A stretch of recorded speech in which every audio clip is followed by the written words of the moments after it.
ሰላም ጤና ይስጥልኝ ወደ ፕሮግራሜ ተከታታዮች እንደምን ሰነበታችሁልኝ።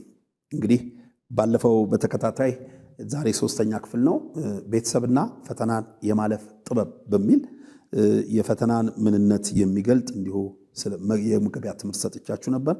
ከዛም በኋላ ደግሞ የፈተና ዋና ዋና ጥቅሞች በሚል ርዕስ በተለይ አንደኛውን ማየት ጀምረን ባለፈው ሰዓት ገድቦን ነው እንግዲህ ወደ ዛሬ ቀጠሪያችሁ ፕሮግራሜን የጨረስኩት። ብዙዎች እየደወላችሁልኝ ነው። በብዙ በጣም ሰሞኑን የሰማኋቸው በጣም የሚገራረሙ በብዙ ፈተና ውስጥ የነበሩ ሲመሰክሩልኝ ነበር እየደወሉ እና ግን ደግሞ እግዚአብሔር ምን ያህል እንዳጸናቸው ምን ያህል እምነታቸው እንዳደገ እግዚአብሔር እምነታቸውን የክርስትና ሕይወታቸውን ምን ያህል ልፍ እንዳደረገው እንደውም አንዳንዶቹ እንኳን ፈተናው ወደኔ መጣ እስኪሉ ድረስ የበለጠ ከጌታ ጋር እንደተጣበቁ ከመዘናጋት ሕይወት ከለብታ ሕይወት ወጥተው ደግሞ ሲሪየስሊ ከጌታ ጋር እንደተጣበቁ እየመሰከሩልኝ ነበር። በጣም ነበር ደስ ያለኝ። እንግዲህ ፈተናን ሁላችንም በሕይወታችን ዘመን ፈተናን ያልተጋፈጥንበት ጊዜ የለም። አንዳንዶች በጤና፣ አንዳንዶች ደግሞ በቢዝነሳቸው፣ አንዳንዶች ደግሞ በማህበራዊ ሕይወታቸው፣ አንዳንዶች ደግሞ በጋብቻ ሕይወታቸው፣ አንዳንዶች በጮኝነት ሕይወታቸው፣ አንዳንዶች በወጣትነታቸው፣ አንዳንዶች ደግሞ በአዛውንትነት በጉልምስና እድሜያቸው በብዙ ፈተና ውስጥ በብዙ አጣብቂኝ ውስጥ እንዳለፉ እግዚአብሔር እንዳሳለፋቸው ይታወቃል። የዚህ ፕሮግራም ተመልካችና አድማጮቻችንም ይህን ነገር እንደምትረዱት እርግጠኛ ነኝ። በአንድም ሆነ በሌላ ፈተናን ተጋፍቶ ማያቅ ወይም አሁን ያልተጋፈጠ ወይም ወደፊት የማይጋፈጥ የለም። ስለዚህ ስለ ፈተና መማራችን በጣም ጥሩ ነው። ታላላቅ የተባሉ የእግዚአብሔር ሰዎች ጌታ ኢየሱስን ጨምሮ ራሱ ጌታ የሰማይና የምድር ፈጣሪ ሆኖ እግዚአብሔር በልጁ በኢየሱስ በእኛና በሱ መካከል ያለውን የጥል ግድግዳ ሊያፈርስ የላከው ኢየሱስ እሱም ራሱ እንደተፈተነ ፈተናዎችን እንዳለፈ በብዙ ፈተናን እንደጠገበ በብዙ ፈተና ውስጥ ደግሞ እንዳለፈ እንዳሸነፈ እንደውም የፈተናው ጥግ እስከ ሞት ድረስ እንኳን እንደተፈተነ ግን ደግሞ በሞቱ እንኳን ሳይቀር ሞትን አሸንፎት ለኛም የዘላለም ሕይወት እንድናገኝ ምክንያት ሆኖ ሚሽኑን ጨርሶ ወደ ሰማይ እንደሄደ ለኛም ኃላፊነት እንደሰጠን መንፈሱን እንደላከልን በብዙ መልኩ መጽሐፍ ቅዱስ ይህንን ይነግረናል።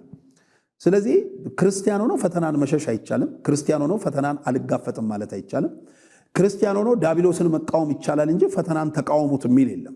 ፈተና ፈልገውም ላይመጣ ይችላል። ከዚህ አኳያ ለፈተና ሁልጊዜ ደግሞ ራስን ሬዲ ማድረግ ጥሩ ነው ማለት ነው። እንግዲህ የፈተና ዋና ዋና ጥቅሞች ብለን በእግዚአብሔር መታመንን እንድንለማመድ ያደርጋል ፈተና ብለናል። እዚህ ሁለተኛ ቆሮንቶስ 12 ከ7 እስከ 10 ላይ እንዲህ ይላል። ስለዚህም በመገለጥ ታላቅነት እንዳልታበይ የሥጋዬ መውጊያ እርሱም የሚጎስመኝ የሰይጣን መልእክተኛ ተሰጠኝ ይላል ጳውሎስ። ጳውሎስ በጤናው ተፈትኖ ነበር። በነገራችን ላይ ጳውሎስ መብቱን በመገፈፍ ተፈትኗል። ካላግባብ እስር ቤት ወድቋል። በረሃብ ተፈትኗል። በጤናውም ጉዳይ ተፈትኗል እና እንግዲህ ከአዲስ ኪዳን ሐዋርያት በግንባር ቀደምትነት የሚጠቀስ ሐዋርያ ነው ጳውሎስ። ግን ደግሞ ከፈተና አላመለጠም። በፈተና ውስጥ አልፎ ነበር። ስለዚህ የክርስትና ሕይወት አንዳንዴ አልጋ ባልጋ ብቻ የሚመስላቸውና በፈተና ፈረስትሬት አድርገው ወይም ደግሞ ተሸንፈው ከመንገድ የሚወጡ ሰዎች አሉ። እነዚህ መጀመሪያውኑ አንድ ሪያሊስቲክ ኤክስፔክቴሽን ያላቸው ናቸው። አንዳንድ ጊዜ በተለይ በዚህ ዘመን የምፈራው አገልጋዮች ሁሉ አንዳንድ የተመቻቸውን፣ አንዳንድ የተሳካላቸውን፣ አንዳንድ በስጋቸው ጥሩ ሌክዠሪ ኑሮ የሚኖሩትን አገልጋዮች ብቻ ኢማጂን በማድረግ ጌታ ሆይ እንደነሱ አርገኝ በሚል የነሱን ኢሜጅ ውስጣቸው አድርገው የሚመጡ ብዙ አገልጋይ ነን የሚሉ ሰዎች አሉ። እነዚህ ሰዎች ረሃብ ሲገጥማቸው የአገልግሎት መስካቸውን ጥለው ነው የሚሄዱት። ችግር ሲገጥማቸው፣ ማጣት ሲገጥማቸው፣ ስደት ሲገጥማቸው፣ መገፋት ሲገጥማቸው የሚሄዱበት ሁኔታ አለ። ስለዚህ ለእኛ ሮል ሞዴል የሚሆኑልን አገልጋዮች ምድር ላይ ቢኖሩም የበለጠ ደግሞ ሮል ሞዴል የሚሆኑልን አገልጋዮች መጽሐፍ ቅዱስ ውስጥ ታሪካቸው ተጽፏል። እንደነ ሐዋርያው ቅዱስ ጳውሎስ ማለት ነው። እና ጳውሎስ በተለይ የሥጋዬ መውጊያ እርሱም የሚጎስመኝ የሰይጣን መልእክተኛ ተሰጠኝ ይላል። ይኸውም እንዳልታበይ ነው ይላል ጳውሎስ። በጣም ይገርመኛል። እንዳልታበይ ነው ይላል። ስለዚህ ነገር ከኔ እንዲለይ 3 ጊዜ ለመንኩ ይላል። 3 ጊዜ ለምኗል። የሚገርማችሁ ነገር አንዳንድ ጊዜ ፈተናዎቻችን እግዚአብሔር በፈለገ ጊዜ ከኛ ይወስዳቸዋል እንጂ ለምነን እንኳን ቶሎ ከፈተና ማንወጣበት ሁኔታ አለ። 3 ጊዜ ለመንኩ ይላል። እሱም ጸጋዬ ይበቃሃል፣ ኃይሌ በድካሜ ይፈጸማልና አለኝ ይላል። እና መድከምህን መጎሰምህን ፈልገዋለሁ አለኝ እግዚአብሔር ይላል። በጣም ይገርማል። እንግዲህ የክርስቶስ ኃይል ያድርብኝ ዘንድ በብዙ ደስታ በድካሜ ልመካ እወዳለሁ አለ። እና እንደገናም እንዲህ ይላል፣ ስለዚህ ስለ ክርስቶስ ብደክም ብንገላታም ብቸገርም በስደትም በጭንቀትም ደስ ይለኛል። ስደክም ያን ጊዜ ኃይለኛ ሆናለሁ ይላል። መረዳቱን ተመልከቱ። ስለዚህ ፈተና በእግዚአብሔር ይሄ መታመንን እንድንለማመድ፣ እምነታችን እንዲያድግ፣ በክርስትና ሕይወት እንድንጠነክር፣ በቃሉ እንድንበረታ፣ የእግዚአብሔርን ሐሳብ እንድንረዳ፣ የበለጠ ከእግዚአብሔር ጋር እንድንጣበቅ ያደርጋል። ሌላው እንግዲህ በተለይ የፈተና ዋና ዋና ጥቅሞችን ነው እያየን ያለነው። የፈተና ዋና ዋና ጥቅም ከሚባሉት ውስጥ ሁለተኛው የእግዚአብሔርን ሁሉን አዋቂነት እንድንረዳ ያደርገናል። እንደዚህ ይላል 2 ሳሙኤል 7:22 ላይ አቤቱ አምላኬ ሆይ እንዳንተ ያለ አምላክ የለምና በጆሮአችንም እንደሰማን ሁሉ ካንተ በቀር አምላክ የለምና አንተ ታላቅ ነህ ይላል። እንደገናም 1 ሳሙኤል 2:3 ላይ አትታበዩ በኩራትም አትናገሩ፣ እግዚአብሔር አዋቂ ነውና እርሱም ስራውን የሚመዝን ነውና ከአፋችሁም የኩራት ነገር አታውጡ ይላል። አታውጡ ይላል። ስለዚህ እግዚአብሔር ሁሉን አዋቂ እንደሆነ እንድንረዳ፣ በሁሉም ውስጥ እግዚአብሔር ከሰዎች ጎን እንደሚቆም እንድንረዳ፣ እግዚአብሔር በነገር ሁሉ እንደሚያጸናን እንድንረዳ፣ እግዚአብሔር ከፈተና አዘቅት ልጆቹን ማውጣት የሚችል አምላክ እንደሆነ እንድንረዳ ጥቅም አለው። የበለጠ እግዚአብሔርን እንረዳለን።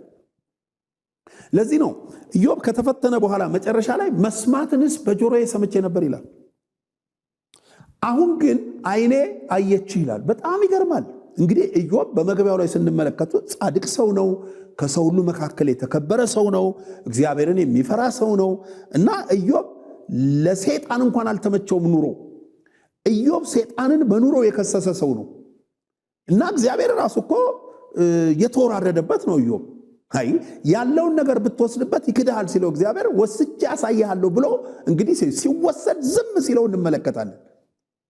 ከዛ ኢዮብ ግን በዚህ ሁሉ ሲጸና፣ ይህ ሁሉ ፈተና ደርሶበት ኢዮብ የተወለደበትን ቀን እስከሚረግም ድረስ የሁሉም ፈተና ተጋፍቶ በማህበራዊ ህይወቱ፣ በቤተሰብ ህይወቱ፣ በኢኮኖሚው፣ በጤናው ሰውነቱን በገል እስኪፈትግ እነዚህን ሁሉ የበለጠ እግዚአብሔርን ለማወቅ ተጠቀምኩባቸው ይላል። በጣም ይገርማል። መስማትንስ በጆሮዬ ሰምቼ ነበር፣ አሁን ግን ዓይኔ አየች ይላል። በጣም ይገርማል። አሁን ዓይኔ አየች። ስለዚህ የእግዚአብሔርን ሁሉን አዋቂነት፣ ሁሉን ቻይነት፣ የእግዚአብሔርን ቸርነት፣ የእግዚአብሔርን አሸናፊነት የበለጠ እንድንረዳ ያደርጋል ፈተና። ሮሜ 11:33-35 እንዲህ ይላል፣ የእግዚአብሔር ባለጠግነትና ዕውቀቱም እንዴት ጥልቅ ነው፣ ፍርዱም እንዴት የማይመረመር ነው፣ ለመንገዱ ፍለጋ የለውም፣ የጌታ ልብ ያወቀ ማን ነው ይላል። ፍለጋ የለውም። በቃ እንዲህ ነው ብለን የምናስቀምጠው አይደለም። ሁል ጊዜ በእያንዳንዱ በሚገጥመን ነገር ቸርነቱ ባለፈ ቸርነቱ ስንደነቅ የሚገርም ሌላ ቸርነት ያመጣል። የሆነ ነገር ውስጥ በጣም ተጎድተን ተፈትነን ተሰብረን ከዚህ ሁኔታ እንዴት እንወጣለን ስንል ከስብራቱ በፊት ከነበረው አቅም በላይ ከነበረው ቅባት በላይ ጨምሮ በክብር ሲያቆም ታዩታላችሁ። እስቲ ይህን በሕይወታችሁ ይዩት። ምናልባት አልነሳም ከዚህ በኋላ በቃኝ ያላችሁበት ጊዜ የለም? እኔ ነበር እኔና ጌታ እንተዋወቃል። በደረሰባችሁ ከፍተኛ ሐዘንና የልብ ስብራት ለምን እግዚአብሔር በሕይወት ይህንን ያደርጋል? ከዚህ በኋላ በቃኝ ያላችሁበት ጊዜ የለም? እንዴት ተጽናንቼ ነው የምቆመው? እንዴት በርትቼ ነው የምቆመው? ከዚህ በኋላ ጤና ይመለሳል፣ ከዚህ በኋላ ኢኮኖሚ ይመለሳል፣ ከዚህ በኋላ ሞራሌ ይመለሳል፣ ከዚህ በኋላ እንዴት ሆናለሁ ብላችሁ አታውቁም? ግን እናንተ ሰዎች ዛሬ ብትጠየቁ ያ ጊዜ አልፏል፣ ከዛ በኋላ እንዴት ቆማችሁ? ከስብራቱ በፊት ከነበረው በሚበልጥ ክብር፣ ከስብራቱ በፊት ከነበረው በሚበልጥ ቅባት፣ ከስብራቱ በፊት ከነበረው በሚበልጥ ኃይል ሲያቆማችሁ አላያችሁ? እኔ በሕይወቴ ይህንን አይቻለሁ። ተስፋችሁ ጭልም ባለበት ጊዜ ምን አለ የቀደመ ነገሬን ባገኝ ይችን ባላጣው ስትሉ የበለጠ ክብር እግዚአብሔር ይሰጣችኋል ከፈተናው በኋላ። ለዚህ ነው የእሱን ልብ ማን አወቀ ይላል ጳውሎስ። ማን ነው የሚያውቀው? አማካሪው ማን ነው? ይሄን ሊሰራ ፈልጎ ነው የሚለው ማን ነው? ሐዘን በሚመስል ነገር ውስጥ እግዚአብሔር መጽናናት ያመጣል። ባዶነት በሚመስል ነገር ውስጥ ሙላት ያመጣል። ኪሳራ በሚመስል ነገር ውስጥ ትርፋማነት ያመጣል። ታሪክ ተዘጋ በሚለው ነገር ውስጥ አዲስ ምዕራፍ ይከፍታል። ለምን? ከፈተናው ጋር መውጫውን ያዘጋጅላችኋል ይላል።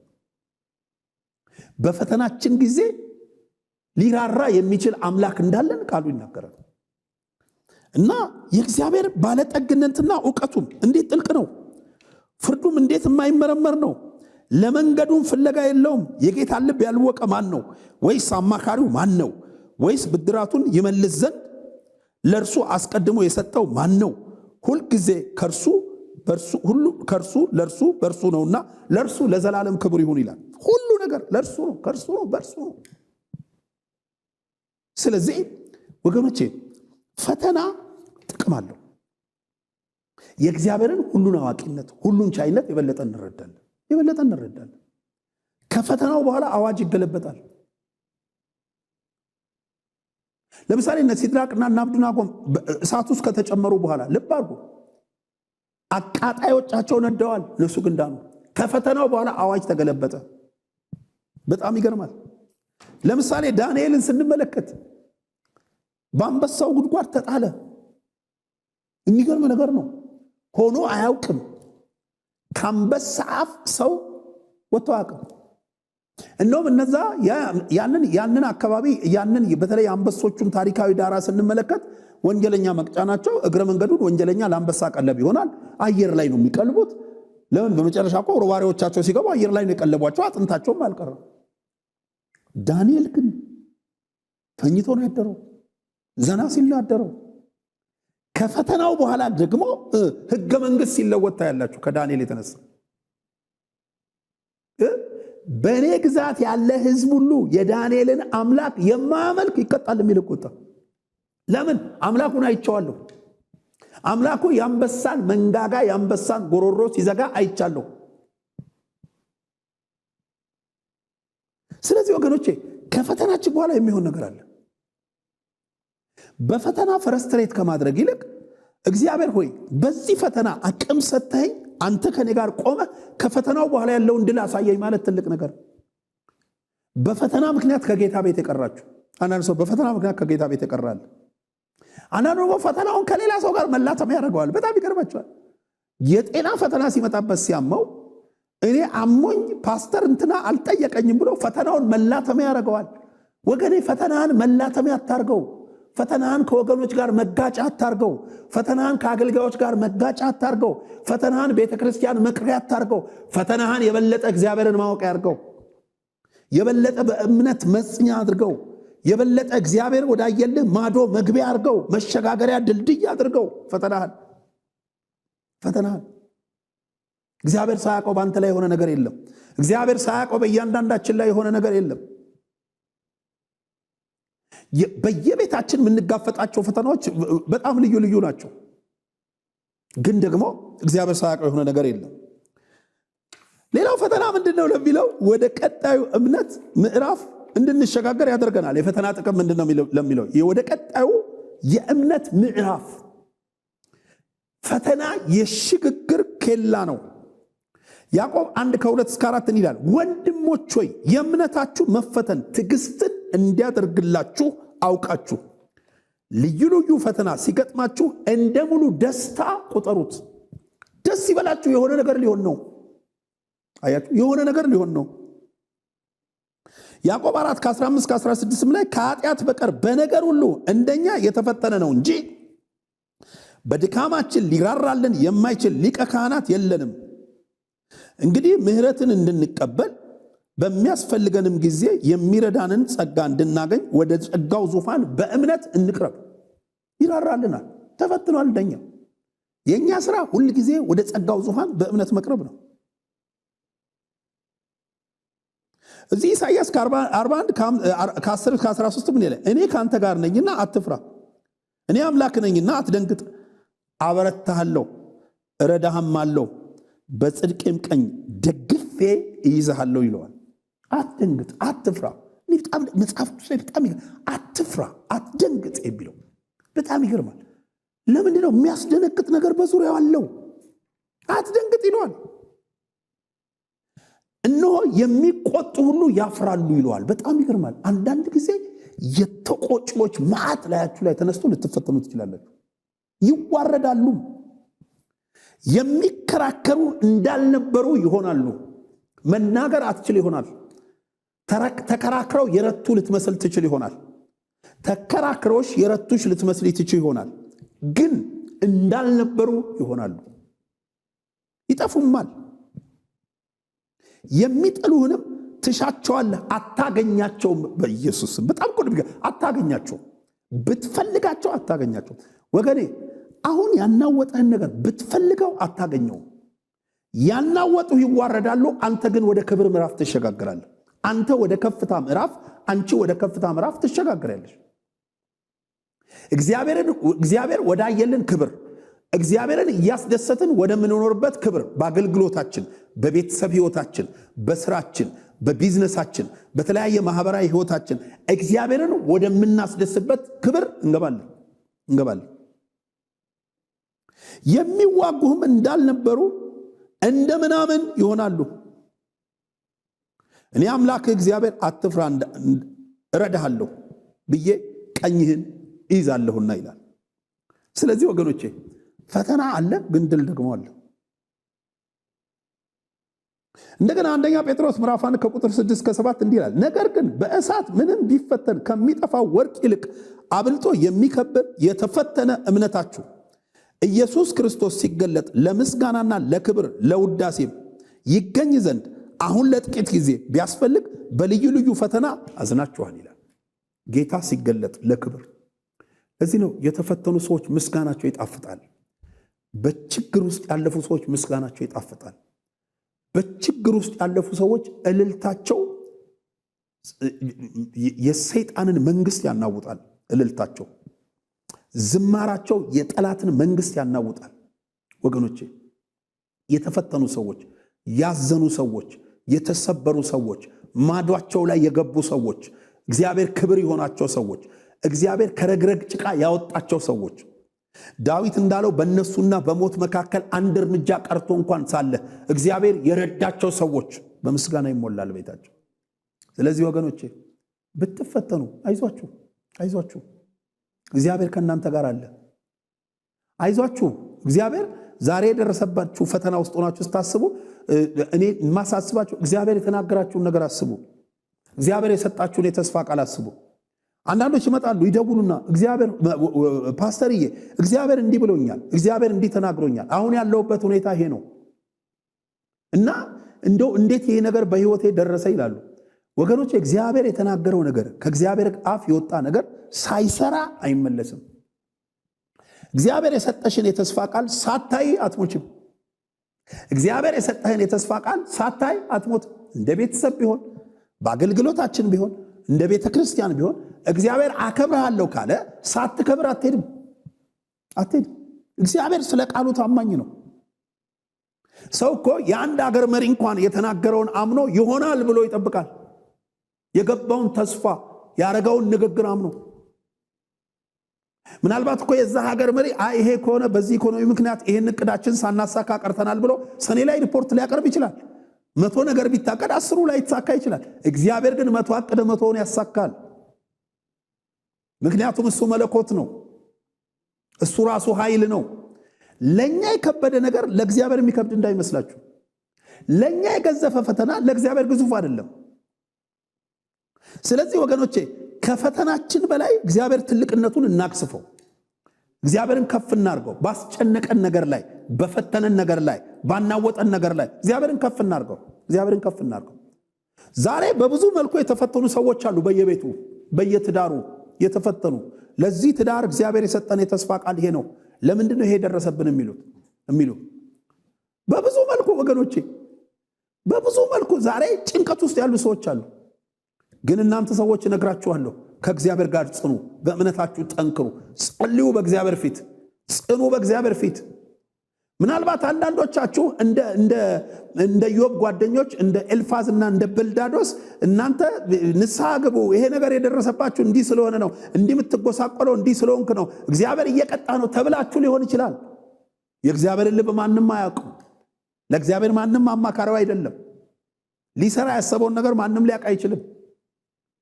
ስለዚህ ፈተናውን የተጋፈጣችሁት እናንተ ከእግዚአብሔር ጋር ጽኑና ቁሙ ወገኖቼ፣ ጽኑ ከእግዚአብሔር ጋር። እግዚአብሔር ያሻግራችኋል፣ እግዚአብሔር ይረዳችኋል፣ እግዚአብሔር ከእናንተ ጋር ይሆናል፣ እግዚአብሔር ከእናንተ ጋር ይሆናል። መጽሐፍ ቅዱስ ላይ በብዙ መልኩ የተፈተኑ ሰዎችን እናያለን። ግን ደግሞ እግዚአብሔር ሲያሻግራቸውም እንመለከታለን። እግዚአብሔር ያሻግራል፣ እግዚአብሔር ያሻግራል። አይዟችሁ፣ በፈተናችሁ ውስጥ እግዚአብሔር ድል አለው።